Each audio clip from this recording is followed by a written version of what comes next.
श्री राम जय राम जय जय राम, श्री राम जय राम जय जय राम, श्री राम जय राम जय जय राम, श्री राम जय राम जय जय राम। आइए श्री रामचरितमानस से आगे की ओर बढ़ते हैं। और देखि स्वभाव कहत सब कोई, राम मातु अस काहे न होई। माता भरत गोद बैठारे, आंसू पोंछे मृदु वचन उचारे।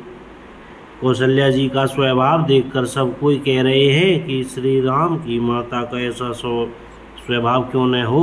माता ने भरत जी को गोद में बैठा लिया और उनके आंसू पोंछकर कोमल वचन बोली, हे वत्स, मैं बलैया लेती हूँ, तुम अब भी धीरज धरो, बुरा समय जानकर शोक त्याग दो। काल और कर्म की गति अमिट जानकर हृदय में हानि और गिलानी मत मानो। हे तात, किसी को दोष मत दो, विधाता मुझको सब प्रकार से उल्टा हो गया है। जो इतने दुख पर भी मुझे जिला रहा है, अब भी कौन जानता है उसे क्या बहा रहा है।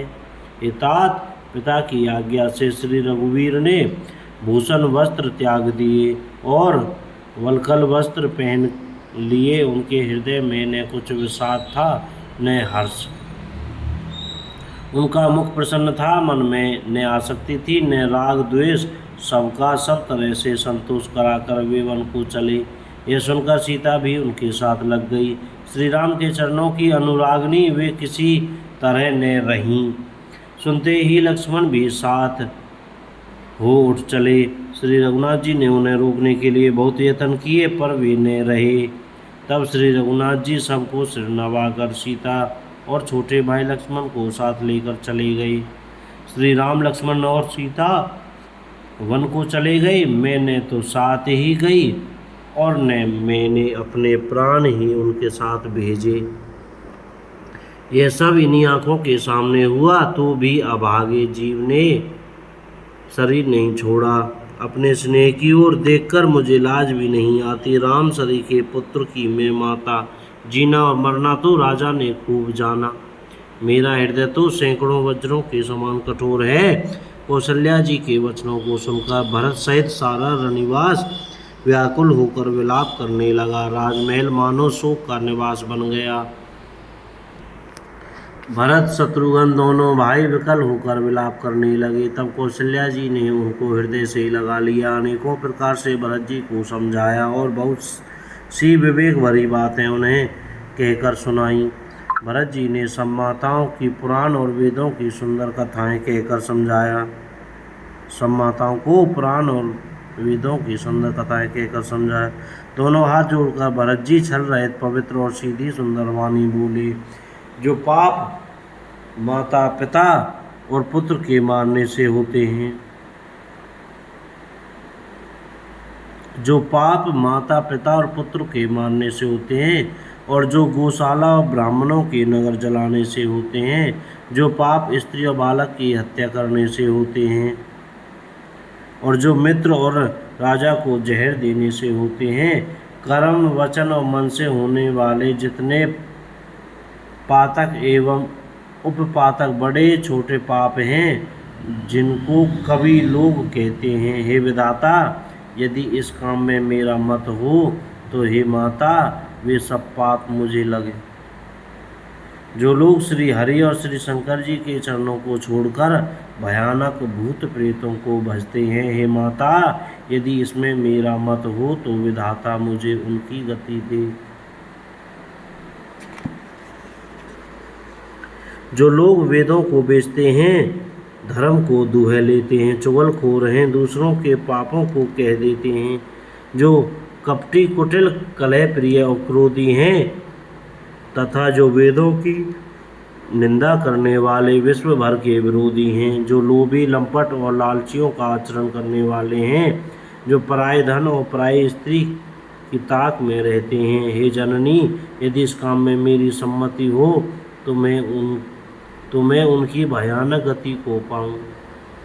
जिनका सत्संग में प्रेम नहीं है, जो अभागे परमार्थ के मार्ग से विमुख हैं, जो मनुष्य शरीर पाकर श्री हरि का भजन नहीं करते, जिनको हरिहर भगवान विष्णु और शंकर जी का सोयस नहीं सुहाता, जो वेद मार्ग को छोड़कर वाम वेद प्रतिकूल मार्ग पर चलते हैं, जो ठग हैं और वेश बनाकर जगत को छलते हैं। हे माता, यदि मैं इस भेद को जानता भी हूँ तो शंकर जी मुझे उन लोगों की गति दें।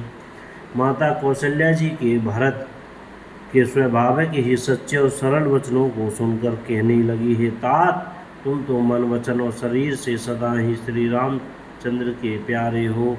श्री राम तुम्हारे प्राणों से भी बढ़कर प्राण प्रिय हैं और तुम भी श्री रघुनाथ को प्राणों से भी अधिक प्यारे हो। चंद्रमा चाहे विष चुआने लगे और पाला आग बरसाने लगे, जलचर जीव जल से विरक्त हो जाएं और ज्ञान हो जाने पर भी चाहे मोह न मिटे, पर तुम श्री रामचंद्र के प्रतिकूल कभी नहीं हो सकते। इसमें तुम्हारी संपत्ति है। जगत में जो कोई ऐसा कहते हैं वे स्वप्न में भी सुख और शुभ गति नहीं पावेंगे। ऐसा कहकर माता कौशल्या जी ने भरत को हृदय से लगा लिया। उनके स्तनों से दूध बहने लगा और नेत्रों में प्रेमाश्रुओं का जल छा गया। इस प्रकार बहुत विलाप करते हुए सारी रात बैठे बैठे बीत गई। तब वामदेव जी और वशिष्ठ जी आए। उन्होंने सब मंत्रियों और महाजनों को बुलवाया। फिर मुनि वशिष्ठ जी ने परमार्थ के सुंदर समय अनुकूल वचन कहकर बहुत प्रकार से भरत जी को उपदेश दिया। वशिष्ठ जी ने कहा, हे तात, हृदय में धीरज धरो और आज जिस कार्य के करने का अवसर है उसे करो। गुरु जी के वचन सुनकर भरत जी उठे और उन्होंने सब तैयारियां करने के लिए कहा। वेदों में बताई हुई विधि से राजा की देह को स्नान कराया गया और परम विचित्र विमान बनाया गया। भरत जी ने सब माताओं को चरण पकड़ कर रखा था, प्रार्थना करके उनको सती होने से रोक लिया। वे रानियां भी श्री राम के दर्शन की अभिलाषा से रह गईं। चंदन और अगर के तथा और भी अनेकों प्रकार के अपार कपूर, गुग्गल, केसर आदि सुगंध द्रव्यों के बहुत से बोझ आए। सरयू जी के तट पर सुंदर चित्र रचकर बनाई गई, जो ऐसी मालूम होती थी मानो स्वर्ग की सुंदर सीढ़ी हो। इस प्रकार सब दाह क्रिया की गई और सबने विधि पूर्वक स्नान करके तिलांजलि दी। फिर वेद स्मृति और पुराण सब का मत निश्चय करके उसके अनुसार भरत जी ने पिता का 10 गात्र विधान 10 दिनों के कृत्य किया। बोल सियावर रामचंद्र की जय। जय श्री सीताराम। कोई गलती हो गई हो तो क्षमा करें।